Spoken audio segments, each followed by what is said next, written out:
ሰላም ቤተሰቦች የቻናሌ ቤተሰቦች እንዴት ናችሁ? ደህና ናችሁ ወይ? እኔ ሰላም ነኝ፣ እግዚአብሔር ይመስገን። እናንተም በያላችሁበት ሰላም እንደምትሆኑ ተስፋ አደርጋለሁ። ዛሬ ፉል እየሰራሁ ነው። የፉል አሰራር አብረን እንስራ፣ ተከታተሉ። ሽንኩርቱ በደንብ ከተቁላላልኝ በኋላ ማለት ነው፣ ልክ እንደዚህ ብስል ካረኩት በኋላ ምንድነው ማረጋው? ቲማቲም የቆራረጥኩት ቲማቲም አለ፣ እሱን ጨምራለሁ። ቲማቲሙን ጨምሬ በዚህ መልኩ አጥቅላለዋለሁ ማለት ነው። ምንም ሳልጨምር ዘይትና ሽንኩርት ከዛ ቲማቲም ምንም የምጨምርበት ነገር የለም።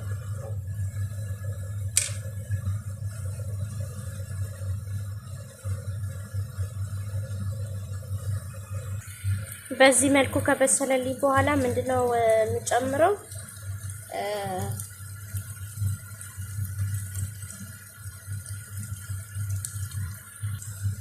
ይሄ ቅመም ማለት ነው። ይሄ ትንሽ አረግበታለሁ። ፒፐር አረግበታለሁ፣ ቀላ ያደርገዋል። ከሁሉም ይሄ ፒፐር የሚባለው ከሁሉም ቅመም አለው፣ ከሁሉም ማለት ነው።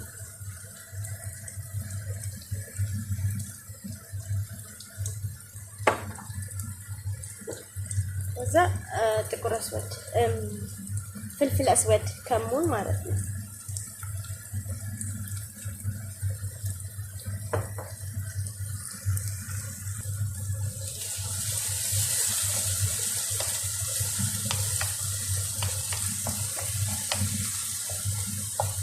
በዚህ መልኩ ካቁላላው በኋላ ደግሞ ምንድነው ማረገው? ቲማቲም ሰልሳ ነው ማድረግ ማለት እናንተ እንደፈለጋችሁ ነው። እኔ ግን አንድ ማንኪያ ነው ማደርገው። ካሜራው ነጭ አድርጎብኛል ተንጸባረቀብኝ ማለት ነው። እናንተ ከፈለጋችሁ እንደ እንትናችሁ መጨመር ትችላላችሁ።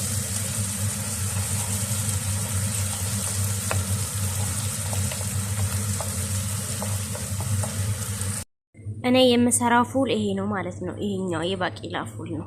ይታያችኋል ብዬ ተስፋ አደርጋለሁ። ከአጠብኩትኝ በኋላ ምንድነው ማረገው? ፈጨዋለሁ ማለት ነው። ለምን እኔ አጠብኩትኝ ካለ ውሃው ጋር አላቀላቅልበትም።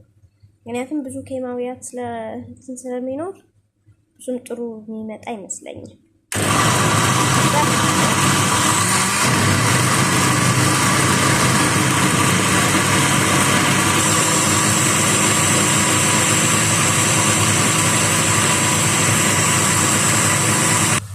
ከፈጨሁት በኋላ እንደዚህ ከተቁላላልኝ በኋላ እንደዚህ ከተቁላላ በኋላ ምንድነው ማደርገው? የፈጨሁትን ፉል እጨምራለሁ።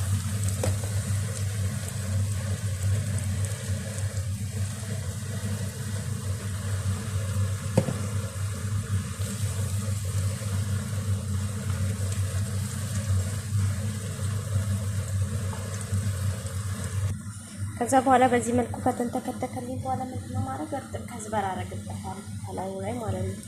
መሰንስበታለሁ። ይሄ ለሽታ በጣም አሪፍ ነው። ሲበሉትም ጣዕሙን አሪፍ ያደርጓል ብዬ አስባለሁ። እና ውድ ቤተሰቦቼ ላይክ፣ ሼር፣ ኮሜንት፣ ሰብስክራይብ በማድረግ አበረታቱኝ። ሰላም ነው። ባይ